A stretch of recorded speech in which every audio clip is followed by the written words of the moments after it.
Diesel விலையேற்றம் கண்டால் புடி மடானி உதவித்தொகையை அரசாங்கம் மறு ஆய்வு செய்யும். நிதித்துறை துணை அமைச்சர் தகவல். நியாயமற்ற பணி நீக்கம். 17 முன்னாள் விரிவுரையாளர்களுக்கு 1.4 மில்லியன் ரிங்கிட் இழப்பீடு வழங்க தொழில்துறை நீதிமன்றம் உத்தரவு. 2023 சிங்கப்பூரில் பிறந்த குழந்தைகளின் எண்ணிக்கை கடந்த 50 ஆண்டுகளில் இல்லாத அளவுக்கு சரிவு. சிரம்பானில் பெண்ணின் வாகனத்தை வேண்டுமென்றே சேதப்படுத்திய ஆடவனுக்கு போலீஸ் வலைவீச்சு. தலைநகரில் மது அருந்திய மற்றும் போதைப்பொருள் உட்கொண்ட 50 பேர் கைது.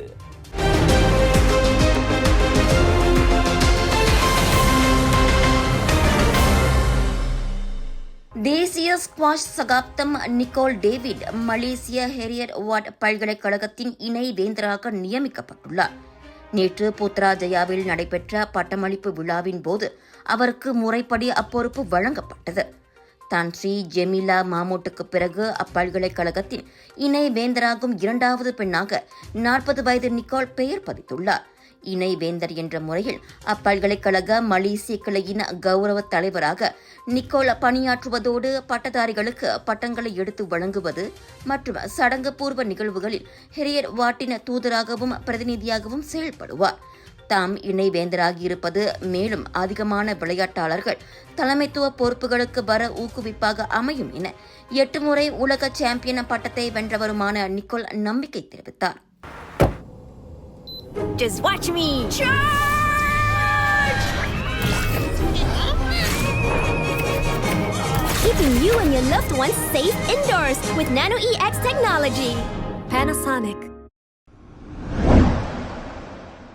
எதிர்காலத்தில் டீசல் எரிபொருளின் விலை உயரும் பட்சத்தில் புடி மடானி டீசல் மானியத்தை அரசாங்கம் மறு ஆய்வு செய்யும்.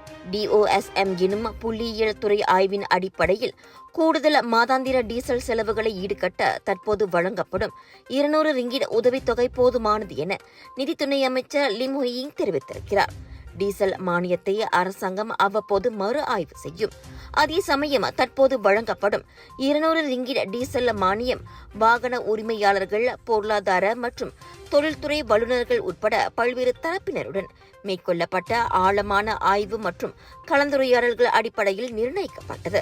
DOSM வெளியிட்ட 2022 குடும்ப வருமானம் மற்றும் செலவின ஆய்வு அறிக்கையின் தரவுகள் அடிப்படையில் தீபகற்ப மலேசியாவில் உள்ள 80 விழுக்காட்டு குடும்பங்களுக்கு கூடுதல் மாத செலவுகளை ஈடுகட்ட 200 ரிங்கிட் போதுமானது என மதிப்பிடப்பட்டுள்ளது குறிப்பிடத்தக்கது.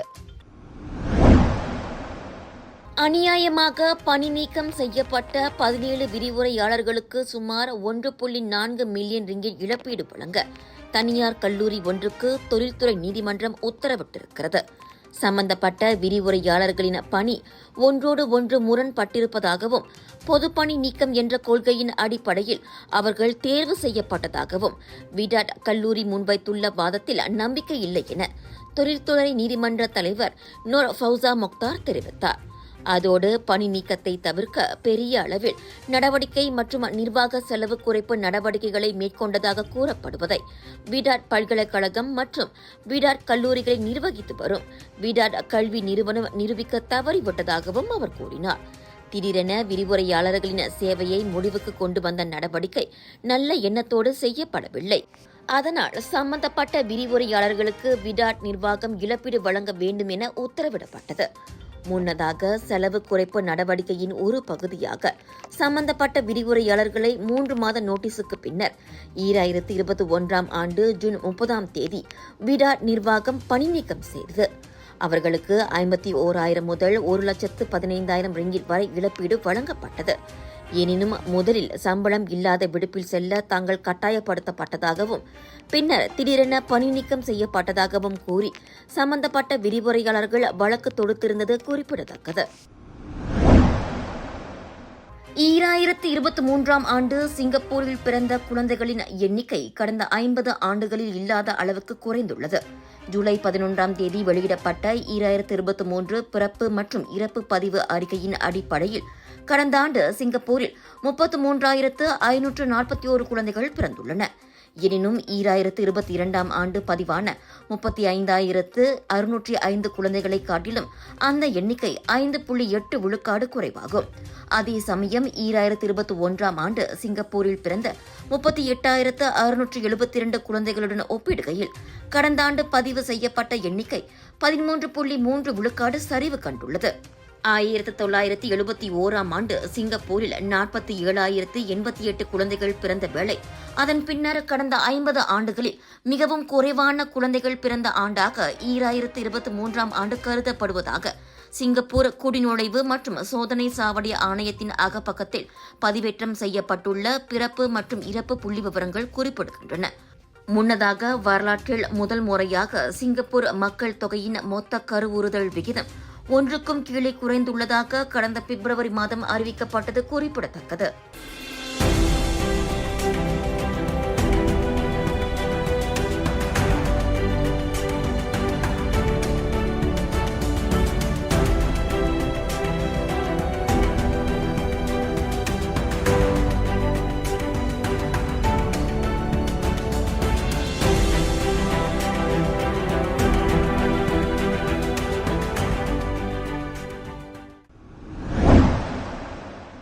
நெகிரி செம்பிலான் ஸ்ரம்பான் ஜாலான் டாத்தாரான் சென்ட்ரல் 2இல் நிறுத்தி வைக்கப்பட்டிருந்த வாகனத்தின் முன் மற்றும் பின்புற வைப்பர்கள், பக்கவாட்டு கண்ணாடி மற்றும் முன்புற கண்ணாடி ஆகியவற்றை ஆடவன் ஒருவன் வேண்டுமென்றே உடைத்து சேதப்படுத்தியது தெரியவந்துள்ளது. கடந்த வெள்ளிக்கிழமை மாலை மணி 4:30 வாக்கில் அச்சம்பவம் நிகழ்ந்ததாக நம்பப்படுகிறது. காரின் டேஷ்கேமில் பதிவாகி இருந்த அச்சம்பவம் தொடர்பான காணொலி ஒன்றும் தற்போது சமூக ஊடகங்களிலும் வைரலாகி உள்ளது. அச்சம்பவம் தொடர்பில் அதே நாள் மாலை மணி 5:46 வாக்கில் பாதிக்கப்பட்ட பெண் ஒருவரிடமிருந்து புகார் பெறப்பட்டதை ஸ்ரம்பான் போலீஸ் தலைவர் அசிஸ்டன்ட் கமிஷனர் முகமது ஹத்தா சீடின் உறுதிப்படுத்தியுள்ளார். சிலாங்கூர் பொட்டாலின் ஜெயாவில் உள்ள வங்கி ஒன்றில் பணிபுரியும் அப்பெண் நண்பர் ஒருவருடன் வேலைக்கு செல்ல ஏதுவாக தனது புரோடுவா அல்சா வாகனத்தை சம்பந்தப்பட்ட இடத்தில் நிறுத்திவிட்டு சென்றபோது அச்சம்பவம் நிகழ்ந்துள்ளது. வாகனத்தை சேதப்படுத்திய ஆடவன் அடையாளம் காணப்பட்டுள்ள வேளை அவனை கைது செய்யும் நடவடிக்கைகள் துரிதப்படுத்தப்பட்டுள்ளதாக ஹத்தா கூறினார். அச்சம்பவம் தொடர்பில் தகவல் அறிந்த பொதுமக்கள் போலீசாரை தொடர்பு கொள்ளுமாறு கேட்டுக் கொள்ளப்படுகின்றனர். தலைநகரில் ஜலான் துன் HSLI மற்றும் ஜலான் மெட்ரோ புடு 2 சுற்று வட்டார பகுதியில் அமைந்துள்ள கேளிக்கை விடுதிகளில் மேற்கொள்ளப்பட்ட ஒருங்கிணைத்த சோதனை நடவடிக்கையில் மது அருந்திய 43 முஸ்லிம்கள் கைது செய்யப்பட்டனர். டிபிகேல் கோலாலம்பூர் மாநகர் மன்றம், ஜாவி எனும் கூட்டரசு பிரதேச இஸ்லாமிய துறை மற்றும் தேசிய போதைப்பொருள் துடைத்தொழிப்பு நிறுவனத்துடன் இணைந்து அந்த சோதனை நடவடிக்கையை மேற்கொண்டது. கைது செய்யப்பட்ட 43 பேரில் 16 பேர் ஆண்கள், எஞ்சிய 27 பேர் பெண்கள் ஆவர். அவர்கள் அனைவரும் ஜாவி அமலாக்க பிரிவில் ஆஜராக வாரண்ட் வழங்கப்பட்டது. இவ்வேளையில் அதே சோதனை நடவடிக்கையின் போது போதைப் பொருள் உட்கொண்டிருந்த 7 கைது செய்யப்பட்டதையும் கோலாலம்பூர் மாநகர் மன்றம் ஒரு அறிக்கையின் வாயிலாக உறுதிப்படுத்தியுள்ளது. முறையான அனுமதியின்றி மது பானங்களை விற்பனை செய்த 2 கேளிக்கை மையங்களை உடனடியாக மூட உத்தரவு பிறப்பிக்கப்பட்ட வேளை 2 அபராத பதிவுகளும் வெளியிடப்பட்டன. அமெரிக்காவில் 2 நாட்களாக காணாமல் போன 1 வயது குழந்தை நெடுஞ்சாலையோரமாக உயிருடன் மீட்கப்பட்டுள்ளது. உடலில் பூச்சிக்கடிகளுடன் சாலையோரமாக தவழ்ந்து கொண்டிருந்த குழந்தையை அவ்வழியாக சென்ற கனரக வாகன ஓட்டுநர் கண்டெடுத்தார். ஏதோ பொம்மை கிடப்பதாக எண்ணி அதனை நெருங்கி பார்த்தபோது குழந்தை அசைவதைக் கண்டு அவர் அதிர்ச்சியுற்றார். அது குறித்து போலீசாருக்கு தகவல் தெரிவிக்கப்பட்ட போதுதான் ஜூலை 8ஆம் தேதியிலிருந்தே அந்த குழந்தை தேடப்படுவது தெரிய வந்தது.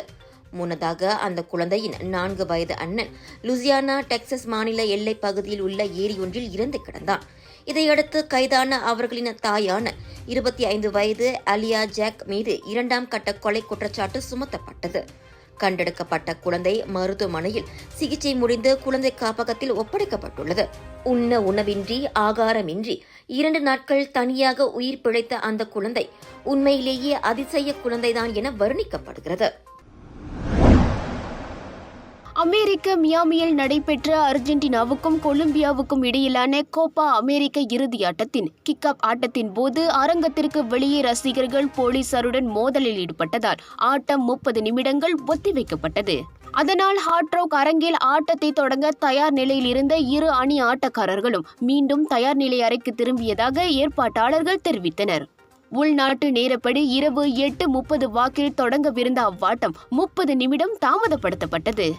அவ்வாட்டத்தை காண டிக்கெட்களை வாங்காத ரசிகர்கள் முந்தி அடித்துக் கொண்டு அரங்கில் நுழைய முற்பட்ட போது அங்கு பணியில் இருந்த போலீசாருக்கும் அவர்களுக்கும் இடையில் கைகலப்பு உண்டது. அதனால் காயமடைந்த சில ரசிகர்களுக்கு மருத்துவ குழுவினர் முதல் உதவிகளை வழங்கியதாகவும் கூறப்படுகிறது.